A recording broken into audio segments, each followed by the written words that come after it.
માનવતા હજુ જીવંત છે તેનો ઉત્તમ દાખલો આમોદ તાલુકાના મચાસરા ગામે જોવા મળ્યો છે. ગત રાત્રે આશરે 12:30 વાગ્યાના સુમારે ગામની સીમમાં એક અસહાય અને નબળી હાલતમાં રહેલી નીલગાય પર રખડતા શ્વાનોએ હુમલો કરવાનો પ્રયાસ કર્યો હતો. જો કે, ગામના એક જાગૃત યુવાનની સમયસૂચકતાને કારણે આ નિર્દોષ પ્રાણીનો જીવ બચી ગયો હતો. રાત્રિના અંધકારમાં જ્યારે શ્વાનોના ભસવાનો અવાજ સંભળાયો, ત્યારે સ્થાનિક યુવાન પટેલ સુહેલ ઉર્ફે બાપુ અને અન્ય મિત્રો તાત્કાલિક સીમ તરફ દોડી ગયા હતા.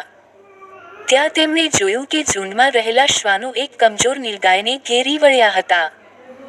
કોઈ પણ ડર રાખ્યા વિના સુહેલે અસાધારણ હિંમત દાખવી અને નીલગાયને શ્વાનોના ચુંગાલમાંથી મુક્ત કરાવી હતી. ત્યારબાદ, તેમણે સુરક્ષાની દૃષ્ટિએ નીલગાયને પોતાના ઘર પાસે આવેલા અઢાળામાં સુરક્ષિત રીતે ખસેડી હતી. યુવાનો દ્વારા રાત્રે જ વન વિભાગને જાણ કરવામાં આવી હતી, પરંતુ મોડી રાત હોવાના કારણે વન વિભાગની ટીમ વહેલી સવારે મચાસરા ગામે પહોંચી હતી. સવારે વનકર્મીઓએ નીલગાયનો કબજો મેળવી તેને યોગ્ય સારવાર અને સંભાળ માટે વન વિભાગના કેન્દ્ર ખાતે ખસેડી હતી.